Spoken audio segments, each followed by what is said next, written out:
এখনকার ছেলেমেয়েরা কল্পনাও করতে পারবে না আগে আমরা কি কি কারণে মায়ের হাতে মায়ের খাইতাম।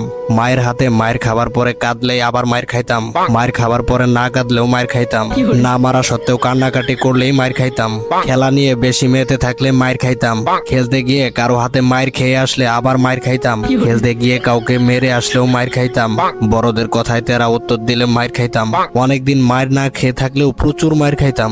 বাসায় অতিথি এলে তাকে খাবারের প্লেট দিতে যাওয়ার সময় প্লেট থেকে খাবার মুখে দিতে গিয়ে ধরা পড়লে প্রচুর মায়ের খাইতাম। অতিথিরা খাওয়ার সময় খাবারের দিকে হা করে তাকিয়ে থাকলে মায়ের খাইতাম। অতিথি বাড়ি থেকে চলে যাওয়ার সময় তার সাথে যাওয়ার বায়না ধরলে মায়ের খাইতাম। সন্ধ্যা নামার আগে বাড়ি না ফিরলে প্রচুর মায়ের খাইতাম। প্রতিবেশীর বাড়িতে গিয়ে খেয়ে আসলেও মায়ের খাইতাম। কারো সাথে মারামারি করে হেরে এলে যে কি পরিমাণের মায়ের খাইতাম। বেশি সময় নিয়ে খাওয়া দাওয়া করলেও মায়ের খাইতাম। বেশি দ্রুত খাওয়া দাওয়া করলেও মায়ের খাইতাম। সকালে ঘুম থেকে উঠতে না চাইলেও মায়ের খাইতাম। রাতে ঘুমাতে দেরি করলে মায়ের খাইতাম। শীতকালে গোসল না করতে চাইলে কি পরিমাণ মায়ের যে খাইতাম। গ্রীষ্মকালে বেশিক্ষণ ধরে গোসল করলে মায়ের খাইতাম। অন্যের কাছ থেকে আম জাম পেয়ারা পেরে খেলে প্রচুর মায়ের খাইতাম। স্কুলে টিচারদের কাছে মার খেয়েছি খবর পেলে যে কি মায়ের খেতাম।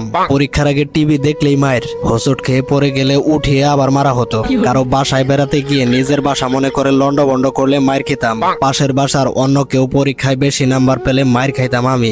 শোকেস থেকে নতুন প্লেট গ্লাস বের করলে মায়ের খাইতাম।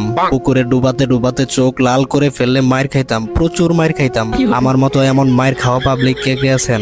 ছোটবেলার স্মৃতি মনে করতে ভিডিওটা শেয়ার করে টাইমলাইনে রেখে দিতে পারেন।